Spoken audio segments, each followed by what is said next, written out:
You know, they're saying that social media is driving us to drink. Well, hello, good evening, and welcome to Trudy Haynes and Friends. And that's the subject we're going to be talking about with my friends, Kathy Lee, the original, Gary Williams, Man About Town, and Jerome Roberts, the Philly Gator. And Jerome, you're going to be it to at least give us a meaning. What is social media? Welcome to everyone. Thank you.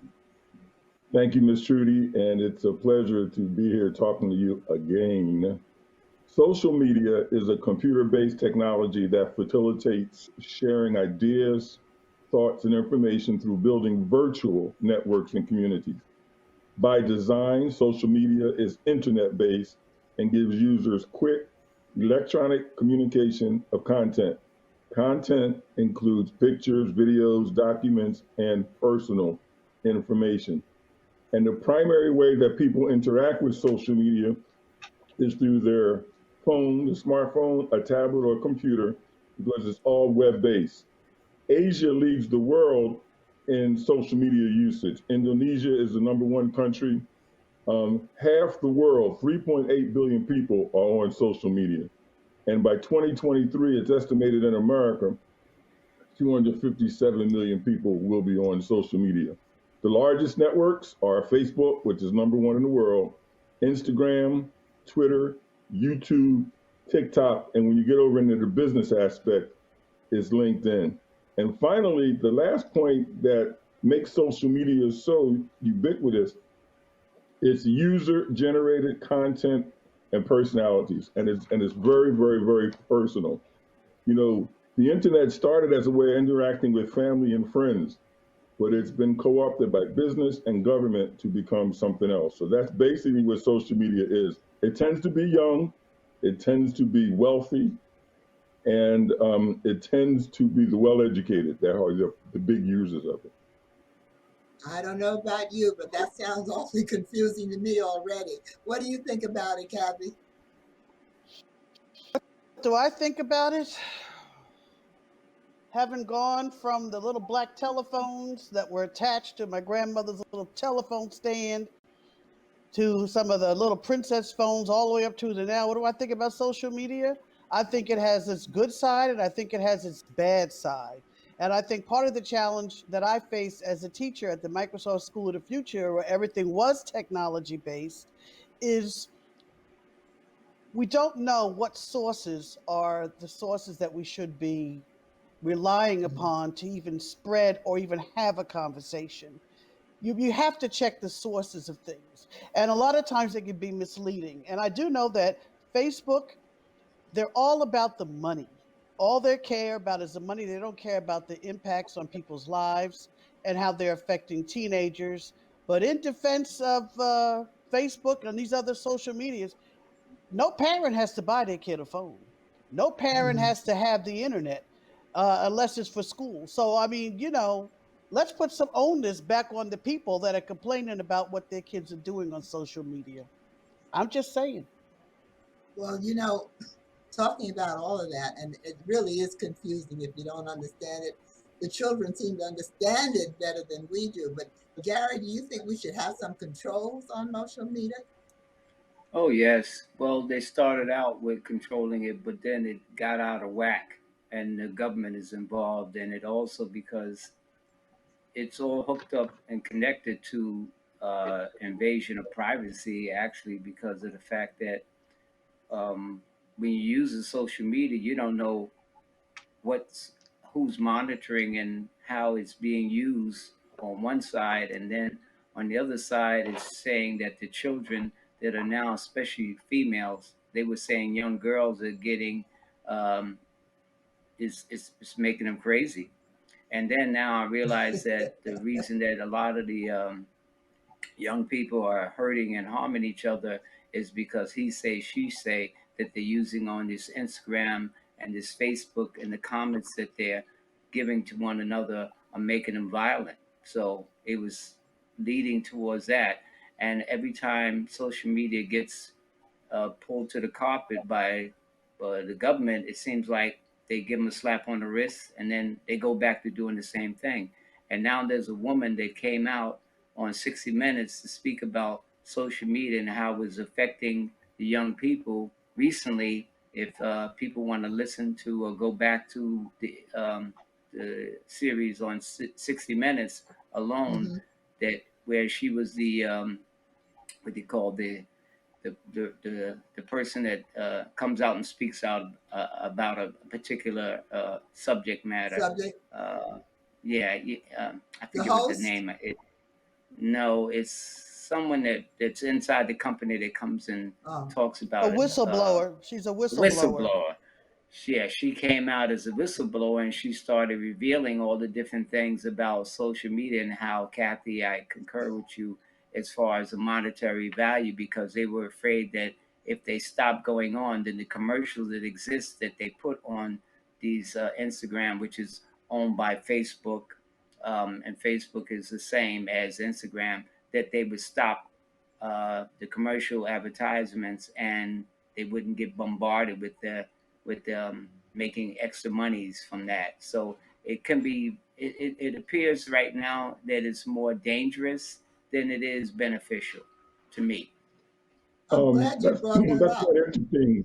That's quite interesting, Gary. And I just want to follow up on something that you mentioned and Kathy Lee mentioned, and that was about rumors spreading, especially amongst young people and especially in the Black community.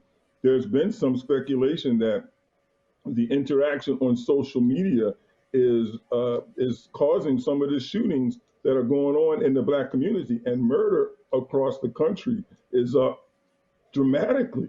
You know, it's not just it's not just due to the pandemic, but some of the speculation is that it's because of rumors that are spread on social media, and kids take it personally and go to the guns. You know, one of Yeah. the things about social media that is really historical is that if you kick back to George Orwell in his book 1984, he talks about the elements that we can look at today: perpetual war. We just had a 20-year war in Afghanistan, omnipresent government surveillance. Now, here's the weird thing: we don't need the government surveillance, but on Facebook, you're telling the government exactly what you're doing, who your friends are, who you're hanging out with. They can So track you what? through your cell phone. Think of all the propaganda that allows these small networks to gain power. Vis-a-vis, look at how Trump used it with his people. Mm, You yeah. know, it's very dramatic. You know, and one of the parts that they talk about in 1984 is something that's called historical negationism or historical denialism, where they falsify or distort reality. They falsify or distort history. We can falsify and distort through social media. January 6th, the January 6th insurrection. You know, it can be So all what are we done. going You to know, do? What are we doing? What are we going to do about Well, it? Can I we Well, can do tell you anything what I, I've about done. Gary, hold on one second. I can tell you what I'm doing. yeah. I picked up what's that little thing that talks to you? It's Siri, but it's the other one that you put in your house, Alexa. little box. It was in my bedroom. And you can't tell me that thing didn't take a picture of my rear end. I felt like I was being followed all over the place. I'm like, what's wrong with this picture? And then I thought about Bluetooth and going back and piggybacking on what you guys are talking about. The government owns Bluetooth. I don't care who owns it. Does the government own Bluetooth? Is a better question. Google, who owns all of that stuff? I mean, you have things saying you got a package. I'm saying, well, who is telling me that? And I realized it was this little machine, and you don't know what it's doing, what it's spying on. And there are people that my brother who worked for the government, he does not have a Facebook account. He doesn't have any of this stuff. So one of the things we can do, Trudy, to get back to what you were saying, is I unplugged that thing. I don't want that thing spying on me and knowing where I am. I turned off my locations on my phone. I it? just Mm, need a phone to answer and do what I want to do because they are tracking everything you do. And if you don't think they know, Jerome, everybody that was at that January 6th insurrection, if mm-hmm. the government does own Bluetooth and they own Google and these other things, trust me, they already know. But it's being used to incite and control populations, because we're going to talk about hitting the reset button again. Go ahead, It Gary. frightens me, and it frightens a lot of So, parents, and it frightens a lot of government. I mean, there must be some way, some control can be used, or something, some kind of well, levels. You what It's know, called happened an the, off is, the, button. interesting, the I just want to interesting say thing this. about, Everybody's confused, and that's what it does. Yeah. Yeah. go ahead, Gary. Well, anyhow, yeah. So what happened is I went to a meeting about 20 years ago when Facebook first got off the ground, and it was a program for seniors how to use the internet safely by the district attorney in New York when I was in New York. And they had the woman from Facebook. She says, "Hi, everybody. I'm the CEO from." No, she said some CFO or something from Facebook because they brought her in to teach the seniors how to protect themselves with the internet through the DA's office, right, District Attorney of New York. And she said, "I am with Facebook, and I'm here to tell you that Facebook now has an office in Washington, D.C., in the FBI building." I flipped because what she was telling us is that they automatically were spying on you then. And that's 20 years ago when it first started out. The only thing that they didn't have intact with Facebook is they didn't know how to make money. That was at the very onset, and they were trying to figure out that, if anybody remembers that. So then they figured out they could do it through I guess, the young people, and they use the young people to get onto the Facebook and everything. And so here we are, flipping 20 years later, we have the young people using it, and it's causing a lot of havoc. But like I stated before, because of the fact that the government is involved in Facebook and all these different platforms, they're just slapping them on the wrist when something negative happens, and then they let them go back to their normal. So Gary, yes, it I'm not. is. Oh, I'm sorry. Yeah, No, it I'm is. not too It sure is. the government is that involved. I'm really not. I'm just because that's why they're having hearings and stuff now. They're trying to regulate it. The way Yeah, Facebook is but set up, they don't have to be regulated, Gary, because they're talking yeah, but about free speech, and they're Hmm. targeting young children. They're targeting everyone, and we're being targeted. You have all this underground stuff being spread about COVID and all this misinformation on all platforms, critical race theory, all the things we've talked about is all being disseminated and not checked. And that's what the government's trying to do. They are operating, they have no one to control what they do. And that is the challenge. The government now is trying to put a lid on what they are able to do. They're operating willy-nilly. They can't be. yeah. That's what the problem is. They have a monopoly on everything, and they're doing exactly what they want to do. And the whole thing is, it's all about the Benjamins. So Are then you saying maybe it's too late? then no, I'm saying maybe Facebook is the government because of what you just said. Now, the other I thing don't think is they're the government. my granddaughter has a phone, and her mother doesn't allow her on Instagram or Facebook. And they have these phones where you can actually fix the phone for the children so they can't activate. That's what she All right. does with her That, with her with my granddaughter, and she's 13 years old. She tells me, "Granddad, I don't use Facebook. I can't use Instagram. I don't use Instagram. I don't use Facebook because when I after I went to that meeting, I came back and I shut my Facebook. I only had like 10 friends, but they were sending junk anyhow. It was like mm, stupid stuff. So Now, let me tell you I something shut about it down. 13-year olds. Now, guess what happened? I taught When 13 I year came olds back now. and I shut Don't it believe the down, hype. when I came back and shut it down, guess what? You cannot shut a Facebook account down. I can go back uh, in and put my password in, and that account will still be there. Now, if you shut an email account down, you have to establish another email. Isn't that interesting? Why is it that you Well, but cannot shut a Facebook account down? Does everybody know that? You can't. so It's it's there are actually, some Actually, ways, Gary. There are some yes, ways that controls can be put in on this, but it's yeah, up through to the us, parents, the public, to want them and to demand them, right? the right? only It's way through you the can parents. control it is to not give the kid a phone. No one sitting Well, on this panel had a phone walking around until they were an adult and knew how to use it. So it's a parental choice. Well, my kid's safety, my kid's safety, my kid wants a phone. You're buying into it. That's a but that's true. consumable device. It's a That's consumable true device. And yeah, I but taught that's eighth true grade, that. Gary. I taught middle school kids. And Mm, trust me when I mm, tell you, they will sit mm, there and lie like a rug.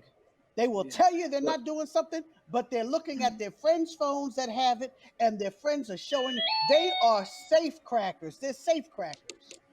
but They it can is get in. true that you need. It is true that the children today need the phones because in order to reach their parents in case something Yes, happens and they're that's out, the excuse. it's an excuse, but actually it works because look what happens today with the children. They're out there.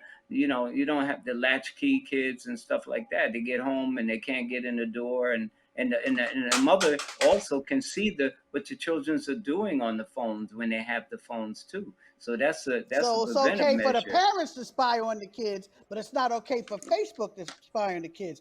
If they don't have a phone and you're not paying all that money to have this spam, look at the money on this phone stuff. Take your face Yeah. home, do your homework, and shut the daggone thing off. Use the internet under supervision what it's supposed to be for.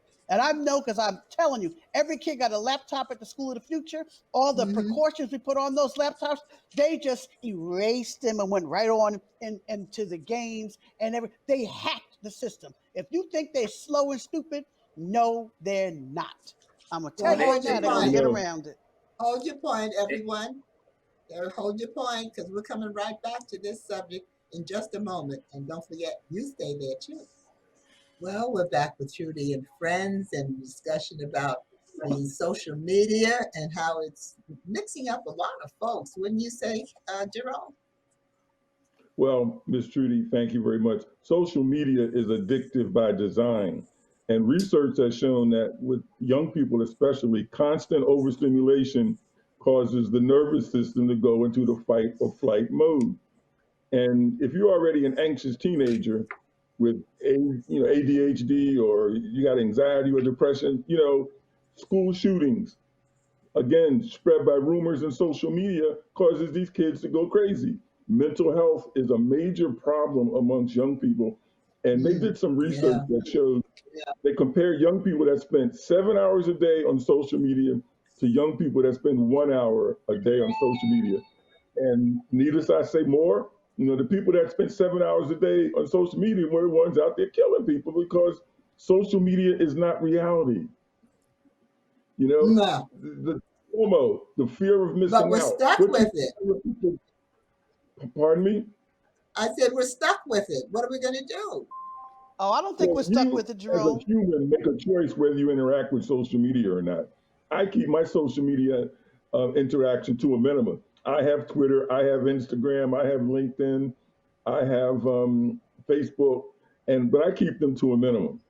And that's what you have to do. You have to keep them to a minimum. I use them to do research. I use them to gain information. And people are telling you everything about themselves. The Mm, government doesn't have to surveil you. You're telling everybody, and it makes it interesting. It Exactly. makes me. It makes it easy Exactly. for to do the research that I'm doing. And it makes it easier for even adults to be corrupted by the misinformation, which is what we mm, have going on in this country. And I'm going to tell you something. I wanted a car when I was 16. I didn't get it.